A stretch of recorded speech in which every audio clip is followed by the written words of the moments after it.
Chapter 16. The fawn took up much of Jody's time. It tagged him wherever he went. At the woodpile, it interfered with the swing of his axe. The milking had been assigned to him. He was forced to borrow the fawn from the lot, and it stood by the gate, peering between the bars, and bleated until he had finished. He stripped Trixie's teats until she kicked in protest. Each cup full of milk meant more nourishment for the fawn. It seemed to him that he could see it growing. It stood firm on its small legs and leaped and tossed its head and tail. He romped with it until they dropped together in a heap to rest and cool themselves. The days were hot and humid. Penny sweat in his bed. Buck came dripping from the fields. He discarded his shirt and worked naked to the waist. His chest was thick with black hair. The perspiration glistened on it like raindrops on black dried moss. When she was sure he would not call for it, Ma Baxter washed and boiled the shirt and hung it in the scalding sunshine. She said with satisfaction, "There's that much of him now won't stink." Buck filled the Baxter cabin until it bulged. Ma Baxter said to Penny, "First sight I catch of that beard and chest in the mornings, I take a start, for I think it's a bear's got in the house." She was appalled at the amount of food he bolted 3 times a day. She could scarcely complain, since he more than made up with it with the work he was doing and the game with which he had supplied her. In the week he had been at the clearing, he had worked out the corn, the cowpeas, and the sweet potatoes. He had cleared 2 acres of new ground to the west between the pea field and the sinkhole. He had cut down a dozen oaks and pines and sweet gums and innumerable saplings, burned the stumps and trimmed the fallen trees so that Jody and Penny on the crosscut saw might cut the limbs and trunks for firewood. He said, "You plant Sea Island cotton on that new ground. Come spring, and you'll make you a crop." Ma Baxter said suspiciously, "You always got no cotton." He said easily, "Us Forsters ain't farmers. We'll do the clearing. We'll plow a field now and again, but it's our nature to make a living what I reckon you'd call rough and easy." She said primly, "Rough ways lands folks in trouble." He said, "You ever know my granddaddy? They called him Trouble Forster." She could not dislike him. He was as good-natured as a dog. She could only say to Penny in the privacy of night, "He works like an ox, but he's so tormented black. Ezra, he's black as a buzzard." "It's his beard," Penny said. "Did I have a black beard like that un? I might not look like no buzzard, but I'd sure look like a crow." Penny's strength was slow in returning. The swelling from the poisoning had gone down. The skin was sloughing away where the rattler had struck him, and he had cut the wounds to make the envenomed blood flow more freely. But at the least exertion he was nauseated, and his heart pumped like the paddle wheels on the river steamers, and he gasped for breath and must lie flat to recover himself. He was all wiry nerves, strung like harpstrings on a frail wooden body. To Jody, the presence of Buck was a stimulation so great that he was feverish with it. The fawn alone would have had him delirious.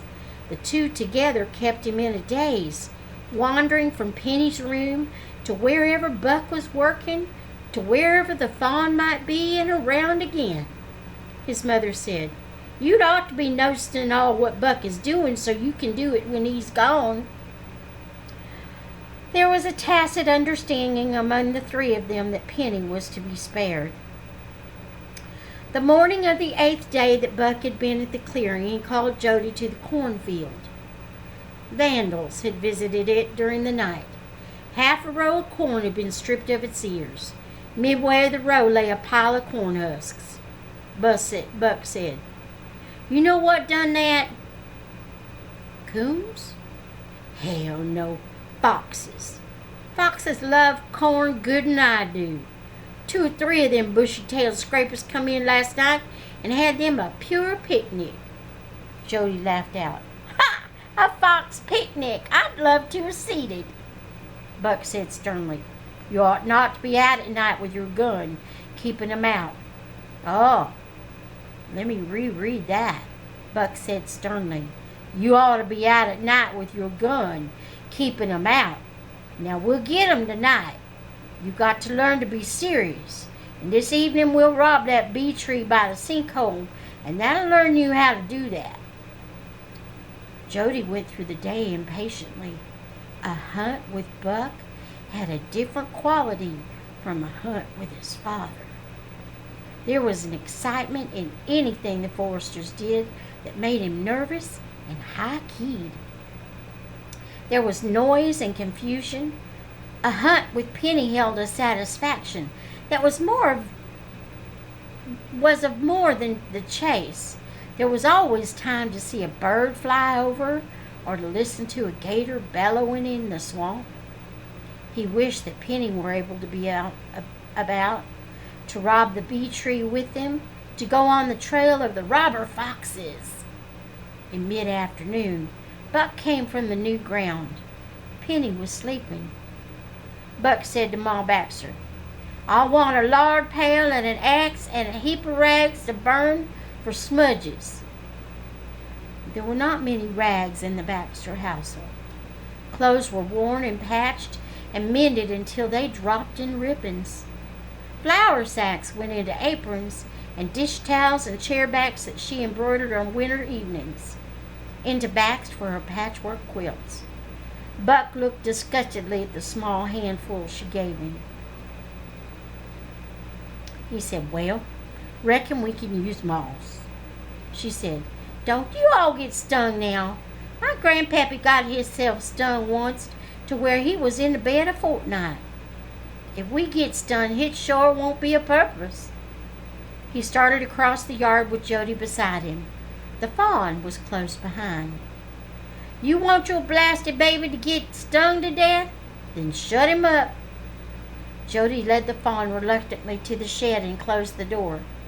He hated to be separated from it, even for honey hunting. It seemed unjust that Penny should not be along. He had his eye on the bee tree all spring.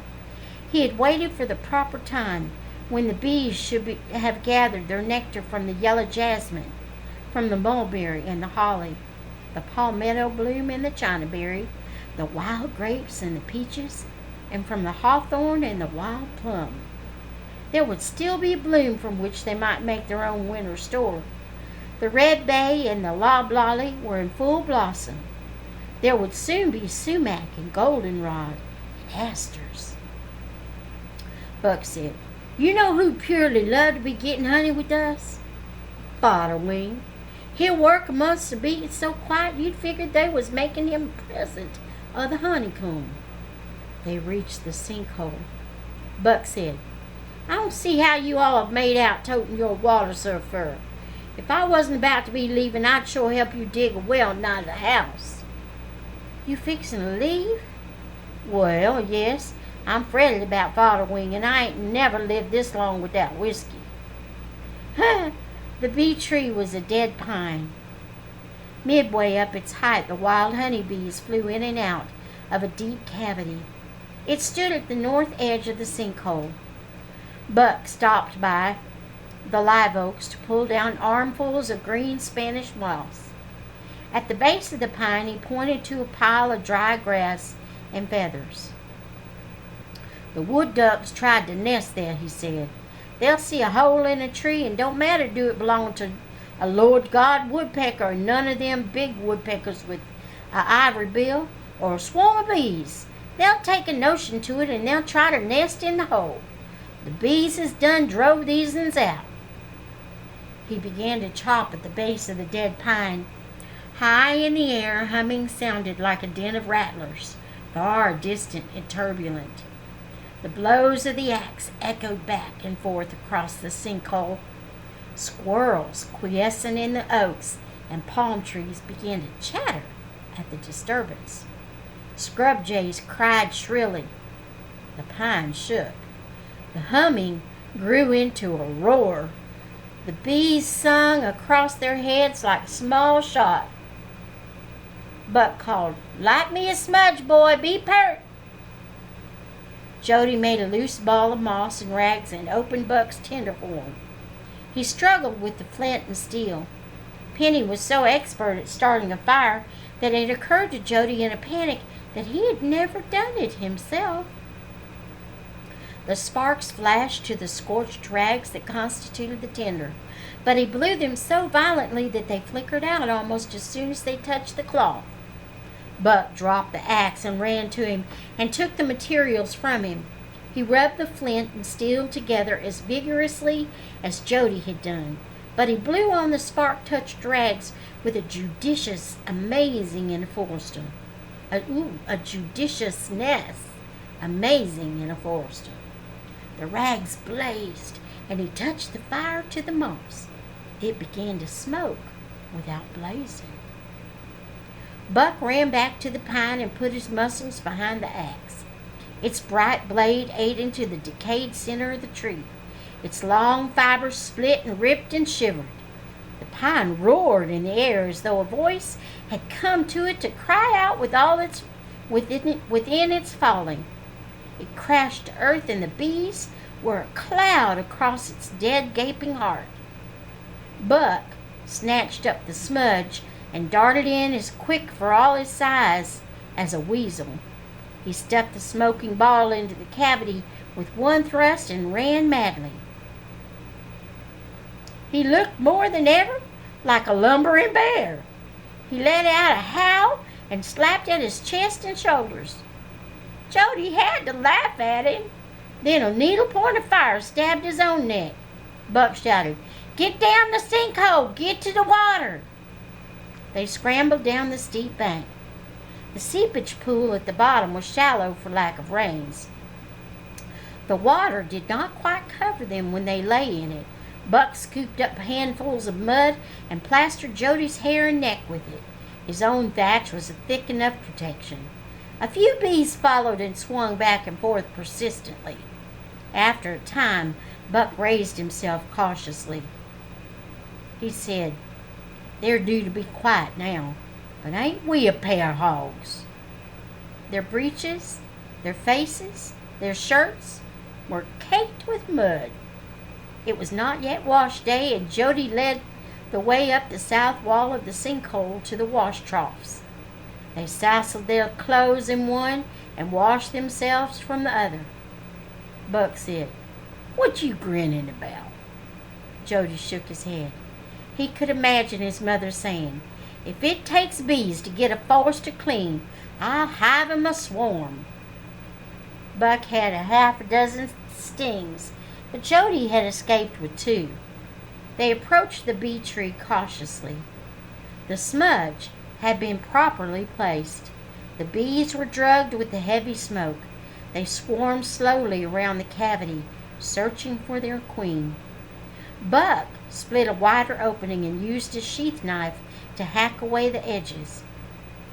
He cleaned away trash and splinters and reached in with the knife. He turned amazed. "Great day! There's a wash tub of honey here. The tree's full." He brought out a slab, golden and dripping. The comb was rough and dark, but the honey was paler than fine syrup. They filled the lard pail and carried it between them to the house. Ma Baxter gave them a cypress tub to take back with them. Buck said, "Now a wash tub of biscuits is all more is needed." The return load was heavy. It was the largest yield, Buck said, he had ever seen from a bee tree since he was a boy. He said, "When I go home tomorrow and tell my folks, they'll not believe me." She said slowly, "I reckon you'll want to carry some back with you." "No more'n I can carry in my belly. I've got my own 2 or 3 trees in the swamp. Do they fail me?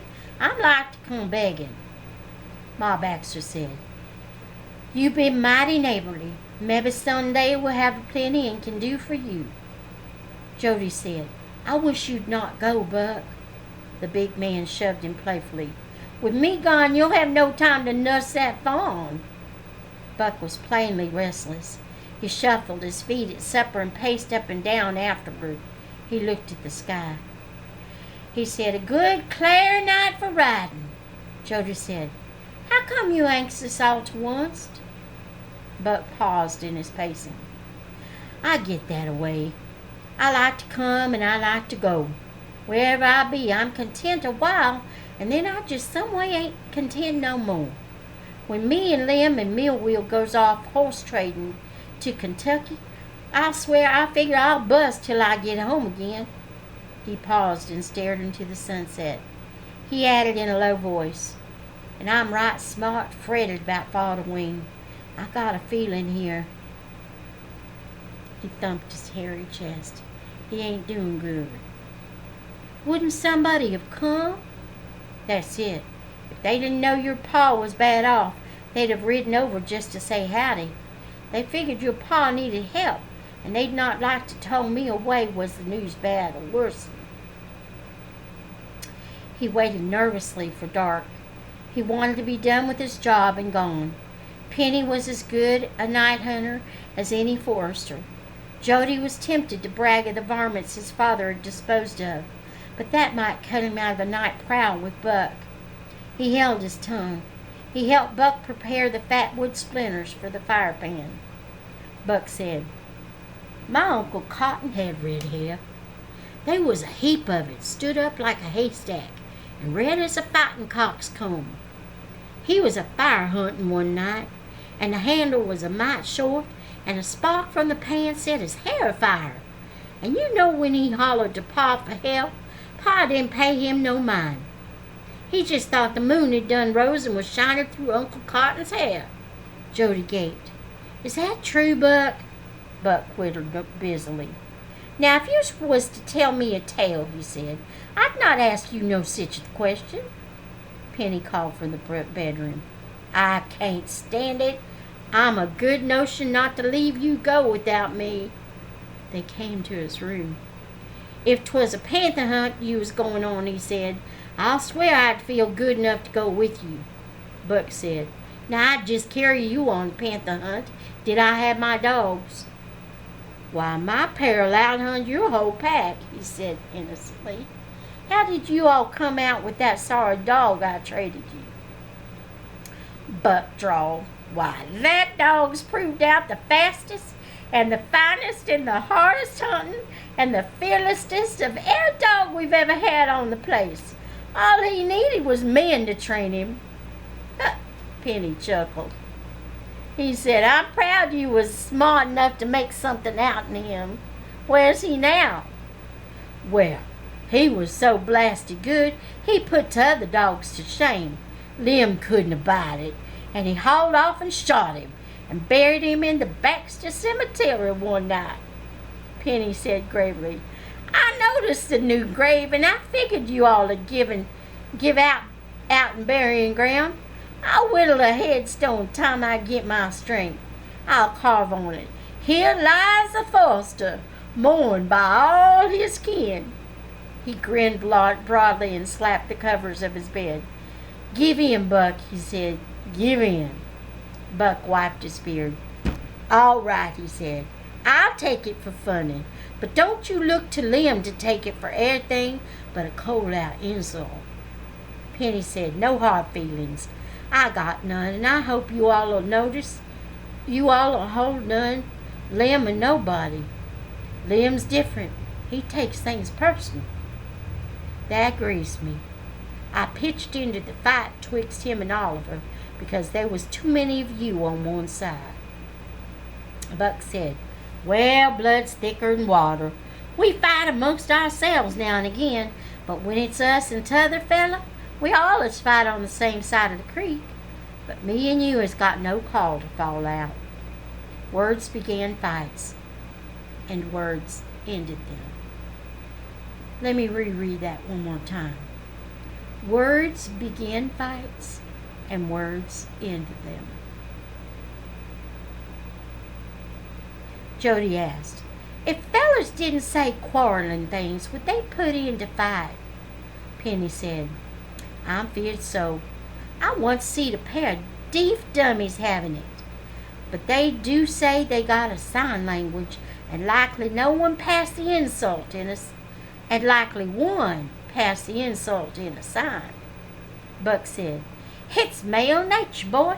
Wait till you get to courting, and you'll get your breeches dusted many a time. But nobody but Lem and Oliver was courting, and here all us Baxters and all you Fosters was into it. Penny said, there's no end to what a man'll fight for. I even knowed a preacher taking off his coat, and fit every man wouldn't agree to infant damnation. All a fella can do is fight for what he figures is right, and the devil take the hindmost. Buck said, listen, I think I heard a fox bark then in the hammock. At first the night seemed silent. Then sounds drifted like clouds into their hearing. An owl hooted. A tree frog scraped his fiddle and predicted rain. Buck said, there he be. A thin bark sounded in the distance, shrill and mournful. Buck said, now wouldn't that be music to my poor dogs? Wouldn't they sing to that soprano? Penny said, if you and Jody don't clean out the litter tonight, bring your dogs on the next moon and we'll have us a chase. Buck said, let's us get going, Jody. That yipper'll about make the cornfield time we do. He picked up Penny's shotgun from the corner. I'll borrow this tonight. Seems to me I've seen it before. Just don't bury it beside the dog, Penny said. It's rarely a good gun. Jody packed his muzzle loader over his shoulder. He went out with Buck. The fawn heard him and bleated from the shed. They walked under the mulberries and crossed the split rail fence into the cornfield. Buck walked north down the first row. At the far end of the field, he began walking across the ends of the rows. He stopped at each row and focused the light from the fire pan down the length of the field. Midway, he stopped. He turned and nudged Jody. Where the light came to rest, 2 fiery green agates caught the light. He murmured, slip halfway up the row. I'll keep the light on him. Don't get in the path of the light. When his eyes looks as big as a shilling, give it to him right between 'em. Jody crept forward, hugging the corn at his left. The green lights were extinguished a moment, then stared again. He lifted his gun and allowed the light from the blazing splinters in the fire pan to slip down the barrel. He pulled the trigger. The gun, as always, knocked him off balance. He started to run forward to ascertain his hit, but Buck hissed at him. Psst! You got him. Leave him lay. Come back. He crept along the row. Buck handed him the shotgun. They's likely another here close. He crept from row to row. This time he saw the glowing eyes before Buck saw them. He advanced down the row as before. The shotgun was a delight to handle. It was lighter than the old muzzle loader, not so long and easier to sight. He shot with a feeling of confidence.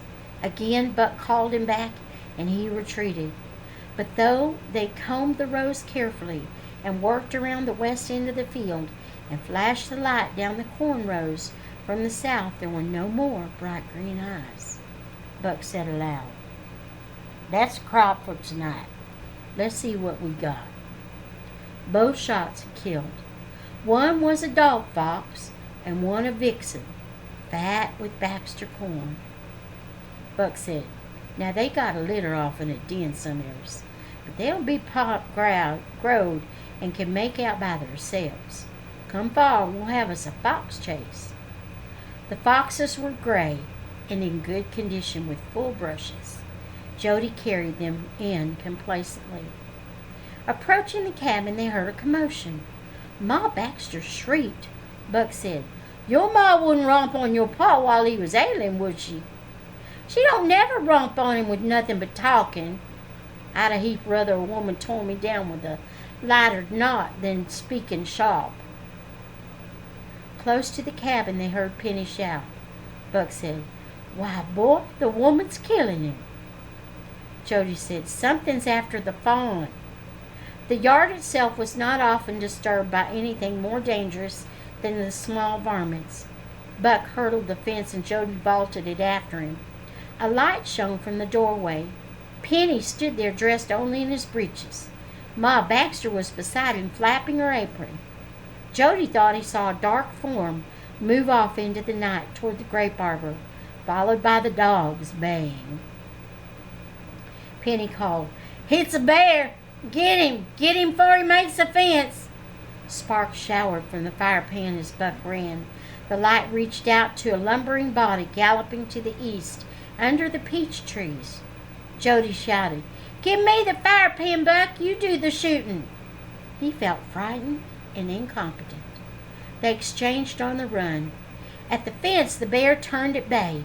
He slashed at the dogs. His eyes and teeth shone in the spasmodic light. Then he turned to clamber over the fence. Buck shot. The bear tumbled. The dogs broke into a tumult. Penny came running. The light showed a kill. The dogs made a pretense of having done the job and bayed and attacked proudly. Buck was smug. He said, "This feller'd not have come around if he'd knowed they was a forester on the place." Penny said, "He smelt things set him so wild he'd not have noticed the whole tribe of you." "What was that?" "Jody's fawn and the new honey." "Did he get the fawn, Pa? Oh, Pa, the fawn ain't hurt." "He never got to him. The door, by luck, was closed. Then he must have winded the honey and come traipsing around by the stoop. I figured it was you all coming back, and I didn't pay no mind until he knocked the cover off the honey. I could have shot him down right at the door, but here I was and no gun. All me and Ori could do was holler, but I reckon it was the fiercest hollering he'd ever run into, and he lit out." Jody was weak at the thought of what might have happened to the fawn. He ran to the shed to comfort it and found it drowsy and unconcerned. He stroked it gratefully, then returned to the men and the bear. It was a 2-year-old male in good condition. Penny insisted on helping with the dressing. They dragged the carcass to the backyard and skinned it out by the light of the fire pan, quartered it, and hung the meat in the smokehouse. Buck said, "Now I will beg a pail of that fat for Ma to make her some bear grease and cracklings. There's things she just won't fry without bear grease, and the old soul says bear cracklings and the sweet potatoes rest so easy on her gums. Why, them 4 teeth of hers could chomp 'em all day. Chomp on 'em all day." Ma Baxter developed generosity with the plenitude. She said, "And a big piece of the liver goes to the poor little fodder wing. It'll give him strength." Penny said, "I'm only sad this ain't old Slewfoot. My, wouldn't I have loved to draw the knife down on his thieving backbone." The foxes could wait to be skinned until morning, for the meat would be used only to cook for the chickens, with pepper for a tonic. Buck said, "Did old man Easy Ozell ever ask you to come eat one of his fox pilaus?" Penny said, "He done so, And I said, "No, thank you, Isa. I'll just wait until you cook one of your dogs." Penny was thriving on the excitement. He sat on his heels beside Buck and exchanged tales of foxes and of dogs, of strange foods and the stranger people who ate them. The yarns for once failed to hold Jody's interest. He was anxious for everyone to go to bed. At last, Penny's newfound energy failed him, and and he washed his hands and cleaned his skinning knife and joined his wife in the bed. Buck was wound up to talk half the night. Jody knew the signs and pretended to go to sleep on his pallet on the floor of a small room. Buck had been occupying his bed, his long hairy legs hanging unsupported a quarter of its length. Buck sat on the edge of the bed and talked until the lack of audience discouraged him. Jody heard him yawn and pull off his trousers and lie down on the corn shucks mattress on the creaking slats. He waited until a deep rumbling snore sounded. Then he slipped from the house and groped his way to the shed. The fawn stood up at the sound. He felt his way to it and threw his arms around its neck. It nuzzled his cheek. He picked it up and carried it to the door. It had grown so fast in the brief time he had had it that it was all he could do to carry it. He tiptoed into the yard with it and set it down. "Oh, sorry." It followed him willingly. He crept into the house, keeping one hand on its smooth, hard head to guide it. Its sharp heels clicked on the wooden floor. He lifted it again and stepped cautiously past his mother's bedroom and into his own. He lay down on his pallet and drew the fawn down beside him. He often lay so with it in the shed or under the live oaks in the heat of the day. He lay with his head against its side. Its ribs lifted and fell with its breathing. It rested its chin on his hand. It had a few short hairs there that prickled him. He had been cudgeling his wits for an excuse to bring the fawn inside at night to sleep with him, and now he had one that could not be disputed. He would smuggle it in and out as long as possible, in the name of peace. On the inevitable day when he should be discovered, what better reason was there than the menace, the constant danger, he would point out, of bears? And that's the end of chapter 16. Until next time, may the Lord bless you and keep you. May he make his face to shine upon you and be gracious to you. May the Lord lift up his countenance upon you and grant you his peace.